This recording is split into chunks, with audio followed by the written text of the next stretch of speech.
ಇದೇ ನಿಮ್ಮ ಮೊದಲನೇ ಪಾಠ, ಫಸ್ಟ್ ಲೆಸನ್. ಇದಕ್ಕೆ ನಾವೇನು ಹೇಳ್ತೀವಿ? Phonics. Phonics phonics of phonics. Phonics ಅಂದರೆ ಏನು? ಫೋನಿಕ್ಸ್ ಅಂದರೆ ಆ್ಯಕ್ಚುಲಿ NICS. ಫೋನಿಕ್ಸ್. ಫೋನಿಕ್ಸ್ ಅಂದರೆ ಪದದ ಉಚ್ಚಾರಣೆ ಏನಿದೆ. ನಾವು ಸ್ಪೆಲ್ಲಿಂಗ್ ಹೇಳೋದಿಲ್ಲ ಫೋನಿಕ್ಸಲ್ಲಿ, ಸ್ಪೆಲ್ಲಿಂಗ್ ಹೇಳೋದಿಲ್ಲ. ಪದದ ಉಚ್ಚಾರಣೆ ಏನಿದೆ ಆ ಉಚ್ಚಾರಣೆ ಆ್ಯಪಲ್ ಅಂತಿದ್ದರೆ ಲ್ ಇದೇನಿದು? ಇದು ಆ ಪದದ ಉಚ್ಚಾರಣೆ, ರೈಟ್? ಇದನ್ನು ನಿಮಗೆ ಅದು ಹೇಗಿದೆ ಹಾಗೆ ಹೇಳಕ್ಕೆ ಬರುತ್ತಾ? ನಾನು ಹೆಂಗೆ ಹೇಳ್ತೀನಿ ಹಾಗೆ ಹೇಳಕ್ಕೆ ಬರುತ್ತಾ? ಆಮೇಲೆ ಅದನ್ನು ಅಕ್ಷರದ ರೂಪದಲ್ಲಿ ನಿಮಗೆ ಬರೆಯೋಕ್ಕೆ ಬರುತ್ತಾ? ಇವೆರಡೂ ಕರೆಕ್ಟಾಗಿ ಮಿಕ್ಸ್ ಆದರೆ ಅದಕ್ಕೆ ನಾವು ಫೋನಿಕ್ಸ್ ಅಂತ ಹೇಳ್ತೀವಿ. ಹಾಯ್ ಫ್ರೆಂಡ್ಸ್, ಇದೊಂದು ವಿಶೇಷ ಸೂಚನೆ. ನಮ್ಮಲ್ಲಿ ಇದೀಗ ಆನ್ಲೈನ್ ಸ್ಪೋಕನ್ ಇಂಗ್ಲಿಷ್ ಕೋರ್ಸ್ನ ಹೊಸ ಬ್ಯಾಚ್ ಶುರುವಾಗಿದೆ. ನೀವು ಇನ್ಮೇಲೆ ಎಲ್ಲೂ ಹೊರಗಡೆ ಹೋಗಿ ಇಂಗ್ಲಿಷ್ ಕಲಿಯುವ ಅವಶ್ಯಕತೆ ಇಲ್ಲ. ಮನೆಯಲ್ಲೇ ಕೂತ್ಕೊಂಡು ಯಾವುದೇ ಟೆನ್ಷನ್ ಇಲ್ಲದೆ, ಏನು ಮುಗಿದಿರವಿಲ್ಲದೆ ಇಂಗ್ಲಿಷ್ ಮಾತಾಡೋದನ್ನು ಕಲಿಯಬಹುದು. ಸ್ನೇಹಿತರೆ, ಸ್ಪೋಕನ್ ಇಂಗ್ಲಿಷ್ ಮಾತ್ರ ಅಲ್ಲ, ನಿಮಗೆ ಇಂಗ್ಲಿಷ್ನ ಓದಲಿಕ್ಕೆ ಬರಲಿಕ್ಕೆ ಬರಲ್ಲ ಅಂತ ಇಟ್ಕೊಳ್ಳಿ. ಈಗ ಇಂಗ್ಲಿಷಲ್ಲಿ ನಿಮಗೆ ಓದಲಿಕ್ಕೆ ಬರಲಿಕ್ಕೆ ಬರಲ್ಲ, ಬರೀ ನಿಮಗೆ ABCD ಮಾತ್ರ ಗೊತ್ತು, ಅಥವಾ ABCD ಗೊತ್ತಿಲ್ಲ ಅಂತ ಇಟ್ಕೊಳ್ಳಿ. ಸೊ ABCD ಗೊತ್ತಿಲ್ಲ ಅಂತ ಪರವಾಗಿಲ್ಲ, ನಾವು ನಿಮಗೆ ಇಂಗ್ಲಿಷ್ನ ಬೇಸಿಕ್ಕಿಂದನೇ ಓದಲಿಕ್ಕೆ ಮತ್ತು ಬರಲಿಕ್ಕೆ ಸಹ ಹೇಳ್ಕೊಡ್ತೀವಿ. ಅದು ಅಲ್ಲದೆ ನೀವು ಒಂದು ವೇಳೆ ಕನ್ನಡ ಬರಲ್ಲ ಅಂತ ಇಟ್ಕೊಳ್ಳಿ, ಕನ್ನಡನೂ ಹೇಳ್ಕೊಟ್ಟು ಕನ್ನಡದಿಂದ ಇಂಗ್ಲಿಷ್ನ ಹೇಗೆ ಓದೋದು, ಕನ್ನಡನೂ ನಾವು ಹೇಳ್ಕೊಟ್ಟು ಅದರ ಮೂಲಕ ಇಂಗ್ಲಿಷ್ನ ಹೇಗೆ ಕಲಿಯೋದು ಅನ್ನೋದನ್ನು ನಾವು ಈ ಕೋರ್ಸಲ್ಲಿ ಇನ್ಕ್ಲೂಡ್ ಮಾಡಿದ್ದೀವಿ. ಸ್ನೇಹಿತರೆ, ಈ ಕೋರ್ಸನ್ನು ಚಿಕ್ಕ ಮಕ್ಕಳನ್ನು ಹೊರತುಪಡಿಸಿ ಬೇರೆ ಯಾರು ಬೇಕಾದ್ರೆ ಈ ಕೋರ್ಸ್ಗೆ ಜಾಯ್ನ್ ಆಗಬಹುದು. ನೀವು ಕೆಲಸಕ್ಕೆ ಹೋಗಿರ್ಬೋದು, ಮನೆಯಲ್ಲಿ ಇರ್ಬೋದು, ಅಥವಾ ನೀವು ಯಾವುದೋ ಒಂದು ಬಿಸ್ನೆಸ್ ಮಾಡ್ತಾ ಇರ್ಬೋದು. ಓಕೆ, ಸೊ ಯಾರು ಬೇಕಾದ್ರೂ ಈ ಕೋರ್ಸ್ನ ಜಾಯ್ನ್ ಆಗಬಹುದು. ಹಾಗಾದ್ರೆ ಸ್ನೇಹಿತರೆ, ತಡ ಯಾಕೆ? ಈ ಸ್ಪೋಕನ್ ಇಂಗ್ಲಿಷ್ ಕೋರ್ಸ್ ಮತ್ತು English basic reading and writing ಕೋರ್ಸ್ನ ಜಾಯ್ನ್ ಆಗಬೇಕು ಅಂತ ಆಸಕ್ತಿ ಇರೋರು ಈ ಕೂಡಲೇ ನಿಮ್ಮ ಫೋನ್ ತೆಗೆದುಕೊಳ್ಳಿ ಹಾಗೂ ಇಲ್ಲಿ ಬರ್ತಿರುವಂತಹ ನಂಬರ್ಗೆ ಅಥವಾ ಕೆಳಗಡೆ ಬರ್ತಾ ಇರುವಂತಹ ನಂಬರ್ಗೆ ನೀವು ಕರೆ ಮಾಡತಕ್ಕದ್ದು ಅಥವಾ ವಾಟ್ಸ್ಆ್ಯಪ್ನಲ್ಲಿ ಸಂಪರ್ಕಿಸಿ ನಿಮ್ಮ ಹೆಸರನ್ನು ರಿಜಿಸ್ಟರ್ ಮಾಡ್ಕೊಳ್ಳಿ. ABCD ಅಂತ ಹೇಳ್ತೀವಲ್ವ, ಅದು ಸ್ಪೆಲ್ಲಿಂಗ್ಸ್. ಅದು ಫೋನಿಕ್ಸ್ ಅಂದರೆ ಏನು? Sounds and letters. ಸೊ ಈಗ ಆ್ಯಪಲ್ ಅಂತ ನಾನು ಆ್ಯಪಲ್ ಅಂತ ಹೇಳ್ತೀನಿ, ಆ್ಯಪಲ್ ಬೇಡ, ಬ್ಯಾಟ್ ಸಣ್ಣ ಪದ, ಬ್ಯಾಟ್. ನಾನು ಹೇಳ್ತೀನಿ ಬ್ಯಾಟ್ ಬ್ಯಾಟ್ ಅಂತ ಹೇಳ್ತೀನಿ. ಅವಾಗ ನೀವೇನು ಹೇಳ್ತೀರಾ? ಬ ಬ ಬ ಆ ಆ ಆ ಟ್ ಟ್ ಟ್. ಈ ಥರ ನಾವು ಪ್ರಾಕ್ಟೀಸ್ ಮಾಡಿದ್ರೆ ಅದು ಫೋನಿಕ್ಸ್. ಈ ಥರ ಪ್ರಾಕ್ಟೀಸ್ ಮಾಡೋದಕ್ಕೆ ಫೋನಿಕ್ಸ್ ಅಂತ ಹೇಳ್ತೀವಿ. ಅರ್ಥ ಆಯ್ತಾ? ABCDEFGH ಈ ಥರ ನಾವು ಹೇಳಿದ್ರೆ ಅದು spelling, spellings. A B K D E F G J ಇದು ಹೇಳಿದ್ರೆ ಅದು ಫೋನಿಕ್ಸ್. ನಮಗೆ ಬೇಕಾಗಿರೋದು ಇದೆ ತಾನೆ? ನೀವೀಗ ನೋಡೋದಿಲ್ಲ, ಅಷ್ಟು ದೊಡ್ಡ ಪದಗಳನ್ನು ನಾವು ಫೋನಿಕ್ಸ್ ಯೂಸ್ ಮಾಡಿಬಿಟ್ಟು ಸಿಂಪಲ್ಲಾಗಿ ಓದೋಕ್ಕೆ ನಮ್ಮ ಕೈಲಿ ಆಯಿತು ಅಲ್ವಾ? ಓಕೆ, ಹಾಂ. ಸೊ ಈಗ ನಿಮಗೆ ಯಾರಿಗಾದರೂ ನಾನು ಬರೀಲಿಕ್ಕೆ ಟೈಮ್ ಕೊಡ್ತೀನಿ, ಇದನ್ನು ಬರ್ಕೋಬೋದು. ಇದು ಅಂಥದ್ದೇನು ತಲೆ ಕೆಡಿಸ್ಕೋಬೇಡಿ. ನೀವು ಇದಿಷ್ಟು ಮಾತ್ರ ಬರ್ಕೋಬೇಕಾಗಿರೋದು. ಆಮೇಲೆ ಆವಾಗಲೇ ತೋರಿಸಿದ್ನಲ್ಲ ಬ್ರೇಕಲ್ಲಿ ಒಂದಷ್ಟು ಜನ ಬರ್ಕೊಂಡಿರ್ತೀರಾ. ಇಲ್ಲಾಂದರೆ ನಾನು PDF ಕಳಿಸ್ತೀನಿ, ನಾಳೆ ಬರ್ಕೊಳ್ಳಿ, ನೋ ಪ್ರಾಬ್ಲಮ್. ಹಾಂ, ಈಗ ಯಾರಿಗಾದರೂ ಏನಾದರೂ ಪ್ರಶ್ನೆಗಳಿದೆಯಾ ಕೇಳಲಿಕ್ಕೆ?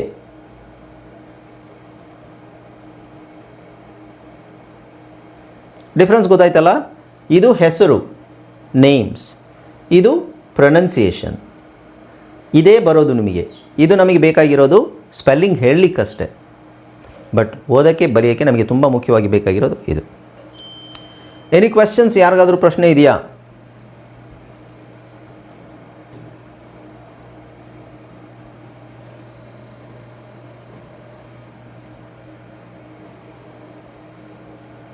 Many questions? ಏನಾದರೂ ಕ್ವೆಶ್ಚನ್ಸ್ ಇದ್ದರೆ ಕೇಳ್ಬೋದು.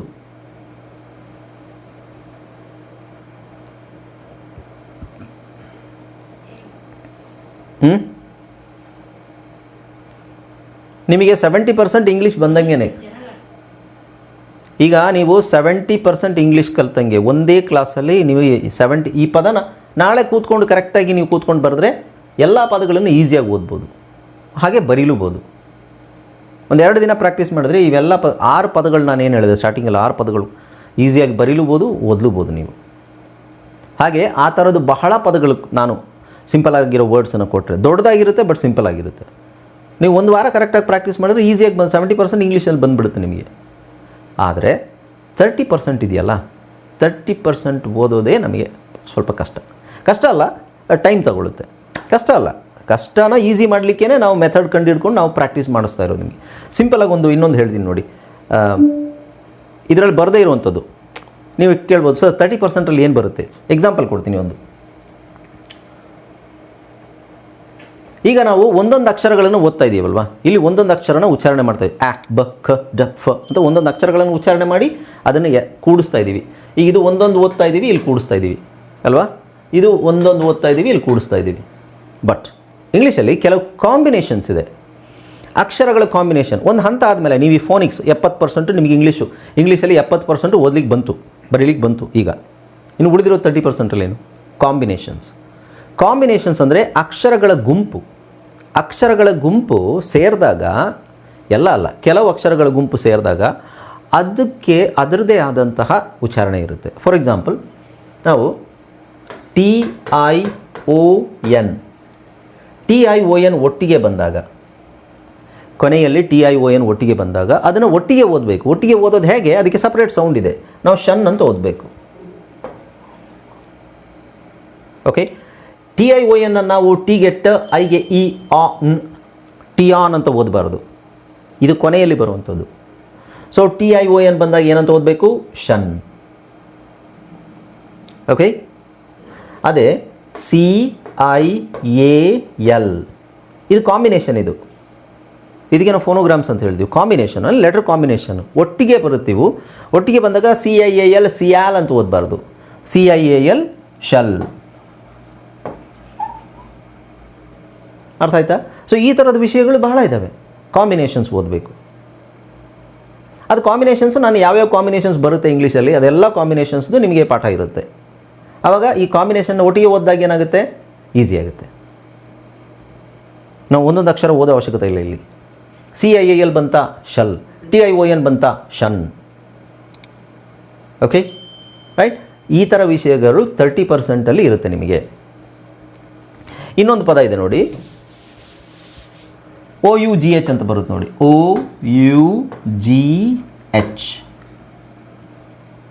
OUGH ಅಂತ ಕಾಂಬಿನೇಷನ್ ಬರುತ್ತೆ. Combination letter combination. OUGH ಅಂತ ಬಂದಾಗ ನಾವು ಅದು ಒಂದೊಂದು ಅಕ್ಷರ ಓದಬಾರ್ದು. ಓಗೆ ಆ, ಯುಗೆ ಅ, ಆ ಗ ಹ ಅಂತ ಹೇಳಂಗಿಲ್ಲ. OUGH ಬಂದಾಗ ಅದರದೇ ಆದ ಸೌಂಡ್ ಇದೆ. ಓಕೆ, ಸೊ ಇಲ್ಲಿ ನೋಡಿ OUGH T ಬಂದರೆ ಆಟ್ ಅಂತ ಹೇಳಬೇಕು. ಸೊ ಇದರಲ್ಲಿ ಏನಾಗುತ್ತೆ? ಸೈಲೆಂಟ್ ಅಕ್ಷರಗಳಿದ್ದಾವೆ. ಇಲ್ಲಿ ಯಾವ್ದು ಸೈಲೆಂಟ್ ಆಗುತ್ತೆ? ಈ 3 ಅಕ್ಷರಗಳು ಸೈಲೆಂಟ್ ಆಗುತ್ತೆ. 3 ಅಕ್ಷರ ಸೈಲೆಂಟ್ ಆಗುತ್ತೆ. ಉಳಿದಿರೋ ಅಕ್ಷರ ಯಾವುದು? ಓಗೆ ಏನು? ಆ. ಓಗೆ ಆ. ಟಿಗೆ ಏನು? ಟ. ಈಗೇನು ಏನಂತ ಓದಬೇಕು? ಇದು ಸೈಲೆಂಟ್ ಆಗಿರುತ್ತೆ, ಆಟ್. ರೈಟ್. ಓಕೆ, ಈಗ ನೆಕ್ಸ್ಟ್ ನಾನು ಇಲ್ಲೊಂದು ಬಿ ಹಾಕ್ತೀನಿ. ಬಿ ಉಚ್ಚಾರಣೆ ಏನು? ಬ. ಇದೊಂದು ಪದ BOUGHT, ಬಾಟ್. ಅಲ್ಲಿ UGH ಸೈಲೆಂಟ್ ಆಗಿರುತ್ತೆ. ಅಕ್ಷರ ಉಳಿಯೋದು ಯಾವುದು? ಬ ಆ ಟ್, ಬಾಟ್. ಸೊ ಇಲ್ಲಿ ಬ ಆ ಟ್, ಬಾಟ್. ಇದರ ಪಕ್ಕದಲ್ಲಿ ಒಂದು ಆರ್ ಹಾಕ್ತೀನಿ. BOUGHT, bought. ಇದರ ಪಕ್ಕದಲ್ಲಿ ಒಂದು ಆರ್ ಹಾಕಿದ್ರೆ ಬಿ ಉಚ್ಚಾರಣೆ ಬ, ಆರ್ ಉಚ್ಚಾರಣೆ ರ, ಓ ಉಚ್ಚಾರಣೆ ಆ, ಬ್ರಾ. UGH ಸೈಲೆಂಟ್, ಟ್. ಅಕ್ಷರಗಳೆಷ್ಟು? BROT, ಮಧ್ಯದಲ್ಲಿರೋದು silent. So brought. So ought, bought, brought. Okay, thought. ಅರ್ಥ ಆಯ್ತಾ? ಇವೆಲ್ಲ ನಾವು ಎಲ್ಲಿ ಕಲಿತೀವಿ? 30% ಕಲಿತೀವಿ. ಸ್ಪೆಲ್ಲಿಂಗ್ ರೂಲ್ಸ್, ಯಾವ ಅಕ್ಷರ ಆದಮೇಲೆ ಯಾವ್ದು ಬಂದಾಗ ಏನು ಉಚ್ಚಾರಣೆ ಮಾಡಬೇಕು. ಕಾಮನ್ ಆಗಿ ಈ ಥರ ಇದು ವರ್ಕ್ ಆಗೋದೆಲ್ಲಿ? 70% ವರ್ಡ್ಸಲ್ಲಿ ವರ್ಕ್ ಆಗುತ್ತೆ. ಇದರಲ್ಲೂ ನಮಗೆ ಬೇಕು. ಈಗ ಬಿ ಉಚ್ಚಾರಣೆ ಬ ಅಂತಲೇ ಹೇಳಬೇಕು. ಬ ರ ಆ, ಬ್ರಾ ಟ. 4 ಅಕ್ಷರನ ನಾವು ಫೋನಿಕ್ಸಲ್ಲೇ ಹೇಳ್ತಾ ಇದ್ದೀವಿ. 3 ಅಕ್ಷರ ಸೈಲೆಂಟ್ ಆಗಿದೆ, ಅದು ಗೊತ್ತಿರಬೇಕು ನಮಗೆ. ಓಕೆ, ಸೊ ಈ ಥರ ಕಾಂಬಿನೇಷನ್ಸನ್ನು ನಾವು ತಿಳ್ಕೋಬೇಕು. ಅಂದರೆ ಅದು ಹಂತವಾಗಿ, ಈಗಲೇ ನಾನು ಕಾಂಬಿನೇಷನ್ಸ್ ಎಲ್ಲ ಹೇಳ್ಕೊಡಲ್ಲ. ಫಸ್ಟ್ ನೀವು ಫೋನಿಕ್ಸ್ ನಿಮಗೆ ಕರೆಕ್ಟಾಗಿ ಅರ್ಥ ಆದ ನಂತರ ಆಮೇಲೆ ಸ್ಪೆಲ್ಲಿಂಗ್ ರೂಲ್ಸು, ಕಾಂಬಿನೇಷನ್ಸನ್ನು ಪ್ರಾಕ್ಟೀಸ್ ಮಾಡೋದು, ಇದೆಲ್ಲ ಇರುತ್ತೆ. ಓಕೆ, ಏನಾದರೂ ಪ್ರಶ್ನೆಗಳಿದೆಯಾ? ಇಲ್ಲಿ ನೋಡಿ, ನಾನು ಹೇಳಿದ್ನಲ್ಲ 2 ಥರ, ಒಂದೇ ಥರ 2 ಅಕ್ಷರ ಬಂದರೆ ಒಂದನ್ನು ನಾವು ಸೈಲೆಂಟ್ ಮಾಡ್ತೀವಿ. ಇದನ್ನು ಹೇಳೋ ಅವಶ್ಯಕತೆ ಇಲ್ಲ. ಅದಕ್ಕೆ ನಾನು ಇಲ್ಲಿ ಹಾಕಿದ್ದೀನಿ.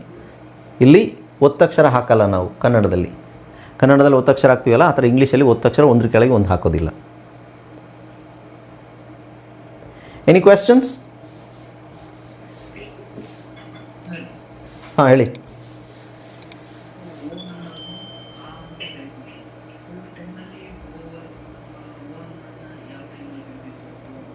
ಕೇಳಿಸ್ತಾ ಇಲ್ಲ ಪ್ರಸನ್ನ. ಹಾಂ ಹಾಂ ಹೌದು, ಓ ಅಂತಾನೆ. ಅದೇ ನಾನು ಹೇಳಿದ್ನಲ್ಲ, ಅದು 30% ಬರುತ್ತೆ ನಿಮಗೆ. ಸೊ 70% ಇದು. ನೀವು ಆ ಅಂತ ಬರೋ ಸೌಂಡ್ಸು 70%, ಓ ಅಂತ ಬರೋದು 30%. ಓ ಅಂತ ಎಲ್ಲಿ ಬರುತ್ತೆ ಅದು ಇಂಥ ಕಡೆ ಬರುತ್ತೆ ಅಂತ ನಾನು ಹೇಳ್ತೀನಿ. ಇಂಥ ಕಡೆ ಬರುತ್ತದು ಅಂದರೆ ಓ ಎಲ್ಲಿ ಬರುತ್ತೆ, ಓಗೆ ಎಷ್ಟು ಸೌಂಡ್ ಇದೆ? ಓಗೆ ನಿಮಗೆ ನೋಡಿದ್ರೆ ನಮಗೆ 8 ಥರದ ಸೌಂಡ್ ಇದೆ. ಓ ಅನ್ನೋ ಅಕ್ಷರ ಎಲ್ಲ ಕಡೆ ಓನೂ ಆಗಲ್ಲ, ಎಲ್ಲ ಕಡೆ ಆನೂ ಆಗಲ್ಲ. ಓಕೆ, ಆ ಅಂತ ಎಲ್ಲಾಗುತ್ತೆ 70%, ಓ ಅಂತ ಎಲ್ಲಾಗುತ್ತೆ ಮೇ ಬಿ ಒಂದು 20% ಆರ್ ಮೇ ಬಿ 20 to 25%. ಇನ್ನು ಬೇರೆ ಸೌಂಡ್ಸ್ ಏನು, ಓ ಕೆಲವು ಕಡೆ ಸೈಲೆಂಟ್ ಆಗುತ್ತೆ, ಓ ಕೆಲವು ಕಡೆ ಅಂತ ಸೌಂಡ್ ಬರುತ್ತೆ, ಓ ಕೆಲವು ಕಡೆ ಅಂತ ಬರುತ್ತೆ. ಓಕೆ, ಸೊ ಅದೆಲ್ಲ 30% ಒಳಗೆ ಸ್ಪೆಲ್ಲಿಂಗ್ ರೂಲ್ಸಲ್ಲಿ ಬರುತ್ತೆ. ಒಂದು ಎಕ್ಸಾಂಪಲ್ ಕೊಡ್ತೀನಿ ನಿಮಗೆ. ಈಗ ಸುಮ್ಮನೆ ಜಸ್ಟ್ ತಿಳ್ಕೊಳ್ಳಿ, ನೀವು ಕೇಳಿದ್ದಕ್ಕೆ ನಾನು ಹೇಳ್ತಾ ಇದ್ದೀನಿ. ಈಗ HOP, ಈಗ ಇದ್ರ ಪ್ರಕಾರ ನಾವು ನೋಡಿದ್ರೆ ಹೆಚ್ಚಿಗೆ ಹ, ಓಗೆ ಆ, ಪಿಗೆ ಪ ಅಲ್ವಾ? ಸೊ ಇವು ಕೂಡಿಸಿದಾಗ ಏನಾಗುತ್ತೆ? ಹಾಪ್. ಹಾಪ್, ಗಾಟ್ ಇಟ್? ಸೊ ಇಲ್ಲಿ ಓ ಉಚ್ಚಾರಣೆ ಏನಿದೆ? ಆ. ಈಗ ಫೋನಿಕ್ಸ್ ಪ್ರಕಾರ ಅದೇ ನಾನು ನಿಮಗೆ ಈ ಒಂದು ಇ ಹಾಕ್ತೀನಿ ಅಂತ ಇಟ್ಕೊಳ್ಳಿ. ಇ ಹಾಕಿದಾಗ ಆ ಪದದ ಮೀನಿಂಗ್ ಚೇಂಜ್ ಆಗುತ್ತೆ, ಪ್ರೊನೌನ್ಸಿಯೇಷನು ಚೇಂಜ್ ಆಗುತ್ತೆ. ನಾನು ಆಗಲೇ ನಿಮಗೆ ಹೇಳಿದೆ, ಕೊನೆಯಲ್ಲಿ ಇ ಬಂದರೆ 99% ವರ್ಡ್ಸಲ್ಲಿ ಇಂಗ್ಲೀಷಲ್ಲಿ ಕೊನೆಯಲ್ಲಿ ಇ ಬಂದರೆ ಇ ಸೈಲೆಂಟ್ ಆಗಿರುತ್ತೆ. ಅದು ಬರೋದು ಯಾಕೆ, ಹಾಕೋದು ಯಾಕೆ ಅಂತ ಹೇಳ್ತೀನಿ. ಈ ಸೈಲೆಂಟ್ ಆಗಿರುತ್ತೆ, ಬಟ್ ಅದನ್ನು ಉಚ್ಚಾರಣೆ ಮಾಡೋಗಿಲ್ಲ, ಬಟ್ ಬರೆಯೋದು ಬರಿಬೇಕು. ಯಾಕೆ ಇ ಹಾಕ್ತೀವಿ ಅಂತ ಹೇಳಿದ್ರೆ, ಪಕ್ಕದಲ್ಲಿ ಈ ಅಕ್ಷರ ಇದೆಯಲ್ಲ, ಓ ಅಕ್ಷರ ಇದೆಯಲ್ಲ, ಅದು ಓ ಅಂತ ಆಗುತ್ತೆ. ಪ್ರಸನ್ನ ಈಗ ಕೇಳಿದ್ರಲ್ಲ ನೀವು, ಓ ಅಂತ ಎಲ್ಲಿ ಬರುತ್ತೆ ಅಂತ. ಇದು ಒಂದು ಕಡೆ ಈ ಥರ ಬರುತ್ತೆ. ಅಂದರೆ ಇದು ಒಂದು ಓ ಇದೆ, ಇಲ್ಲಿ ಪಿ ಇದೆ, ಕೊನೆಯಲ್ಲಿ ಒಂದು ಇ ಇದೆ. ಈ ಥರ ಕಾಂಬಿನೇಷನ್ ಅಂದರೆ vowel, consonant and silent E. Vowel, consonant, silent E ಬಂದಾಗ ನಾವು ಇಲ್ಲಿ ಹಾಪೆ ಅಂತ ಹೇಳಂಗಿಲ್ಲ, hope. HOP hop, HOPE hope. Okay, ಈ ಥರ ಬಹಳ ಪದಗಳಿದ್ದಾವೆ.